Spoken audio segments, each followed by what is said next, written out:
and good morning. I'm Chris Cichy, representing the SoCal Tech Bridge through Naval, and I work for CANA Advisor Group. What we're about to do is kind of go through a use case through the lens of a common operation picture and discuss how the different technologies you're about to see when we step out here would work in a real world scenario, kind of agnostic of which type of fire department you represent, whether it's a municipality, whether it's an installation, or whether it's a wildland firefighting agency. Cool. So with that, kind of moving forward, imagine in just about any one of these firefighting agencies, you have one single operator trying to monitor, either 50 screens, picture in picture, or you have, 50 screens. All of this data is coming into this operating center, and the individuals that are actually watching these screens are really not watching anything because they can't watch everywhere at once. They get data overload. So one of the first ideas we have is one, to provide the sensing data, and we do that through either unmanned ground platforms, unattended sensors, or unmanned aerial systems to provide some persistence. The second piece is to provide that, what we call kind of cognitive overload reduction. So we want to use an artificial intelligence system, and for this we brought Irene AI in to detect the fire because it's not going to get tired. It's going to be to look at every single pixel at once.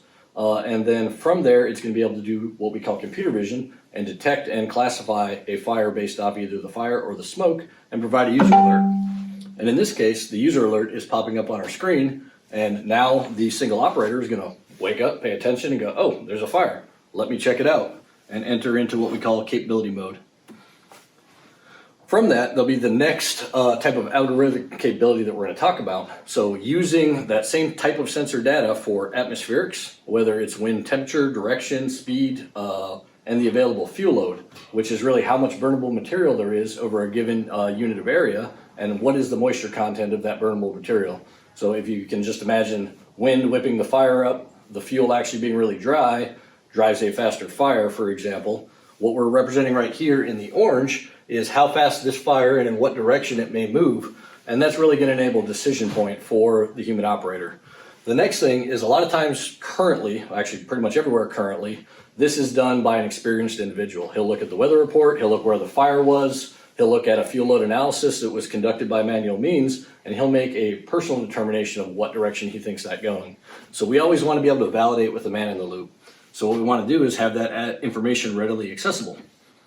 So with that, he then opens up a quick drop-down menu, and he can either add this stuff as a layer to his common operational picture, or he can leave it off to the side. In this case, what we're displaying here is the atmospherics and weather, and we're displaying where the assets are, what the assets are, what is their current tasking, and what is their status as far as fuel or available charging power if it's an electric vehicle. The next thing he might want to look at is his logistics. So we'd go to the other side, kind of open that up. And again, these can be added as a layer, or they can be left kind of hidden to the side. It depends, because you don't want to have too many things adding to that cognitive burden on the single operator and give him information overload. So with that, we open this up and we see our fuel, our medical supplies, our power, either stored power or power push capability, and then suppressant, and then kind of our food and water. And one of the other things that we're looking into is our ability to project this over time. So we have some algorithmic based capabilities that can look at your current burn rate of things like water, fuel, food, medical supplies, and then make projections 24, 48 hours out, and even project based off your current movement or your movement plan that you could overlay on here, where you should actually do resupply for these things and plan the resupplies ahead of time, either 24 or 48 hours out.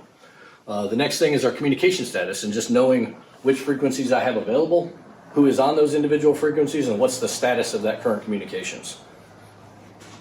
The next thing I might want to know, so now just imagine the single operator being in here.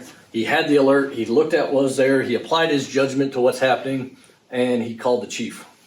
So the fire chief, whichever flavor of fire chief this is, municipal again, woodland, or installation operations center, he might want to know how long it's going to take to get manned assets to get there, or even to get one of the unmanned assets to move between different points. So I'm looking, I've got a fire, I know what my status is, and I see that, oh, we launched the actual fire department or, woodland firefighting agency, whatever. I click on that asset, see where it's at, and then I'll click on a point on the ground. Once I click on that point on the ground, it's going to tell me where and how fast something's going to be able to move. I start looking at some of these other assets, and I might want to know what they are and what they're doing. based off where they're currently at and see what can respond. So I click on this, and this happens to be a danner. The danner is currently located at a given point and is currently conducting charging operations. You might look again and go, you know what, that fire is going to be up here in 4 hours. I might want to think about moving this particular asset. What is it currently doing? And I look up there, click on the asset, and then interrogate it, and a call out box pops up, and it tells me that that danner is up there currently doing fire break construction. And what we're trying to get towards is being able to take that tasking that it's doing, apply the human thought process, reach the decision point, and then maybe I retask it and digitally retask it through the common operational picture and back through the mesh network.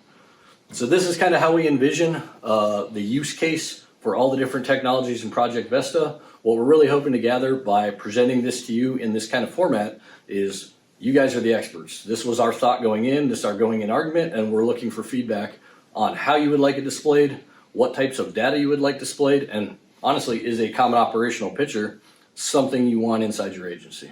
So open to any questions if anyone has anything. Thing of beauty, that's a wrap.